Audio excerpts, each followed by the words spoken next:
سورہ مدثر مکی صورت ہے۔ بسم اللہ الرحمن الرحیم۔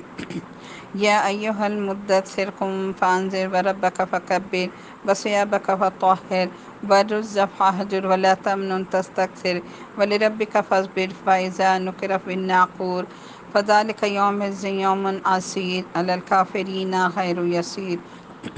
شروع اللہ کا نام لے کر جو بڑا مہربان نہایت رحم کرنے والا ہے۔ اے کپڑے میں لپٹنے والے، اٹھو اور لوگوں کو خبردار کرو اور اپنے پروردگار کی تکبیر کہو اور اپنے کپڑوں کو پاک رکھو اور گندگی سے کنارہ کر لو، اور کوئی احسان اس نیت سے نہ کرو کہ زیادہ وصول کر سکو، اور اپنے پروردگار کی خاطر صبر سے کام لو۔ پھر جب صور میں پھونک مار دی جائے گی تو وہ بڑا ہی مشکل دن ہوگا، کافروں کے لیے وہ آسان نہیں ہوگا۔ آیت نمبر 6 میں دیکھیں، 5 میں پہلے دیکھیں کہ یہاں مفسرین نے گندگی سے مراد بت لیے ہیں۔ جو کافر جن بتوں کی پوجا کرتے تھے نا، ان کو گندگی کہا گیا کہ بت جو ہیں گندگی ہیں،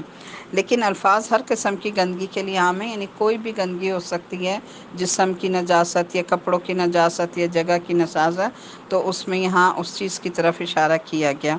اور آیت نمبر 6 میں دیکھیں کہ کسی کو اس کی نیت سے کوئی ہدیہ یا تحفہ دینا کہ جواب میں وہ اس سے زیادہ دے گا، اس آیت کی روح سے یہ ممنوع ہے۔ تو یہ کس چیز میں آ جاتا ہے؟ سود میں آ جاتا ہے کہ انسان یہ سوچے کہ میں کسی کو تحفہ دے رہا ہوں تو وہ مجھے اس سے بڑھ کر زیادہ بہترین تحفہ دے گا، تو یہ چیز جو ہے وہ سود میں آ جائے گی۔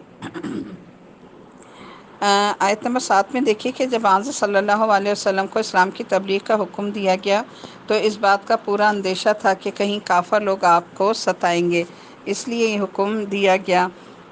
کہ فی الحال کوئی مسلح جدوجہد نہیں کرنی ہے، صبر سے کام لینا ہے، اور ان کی زیادتیوں کی اصل سزا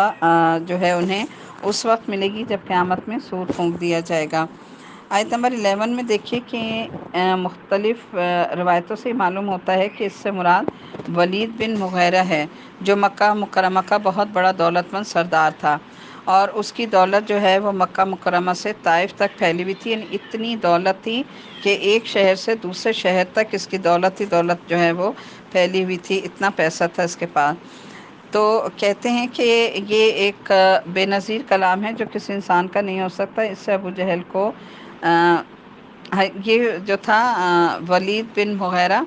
یہ حضرت ابوبکر صدیق کے پاس روزانہ جایا کرتا تھا، اور ایک مرتبہ وہ قرآن کریم سن کر یہ اعتراف کر چکا تھا کہ یہ ایک بے نظیر کلام ہے جو کسی انسان کا نہیں ہو سکتا۔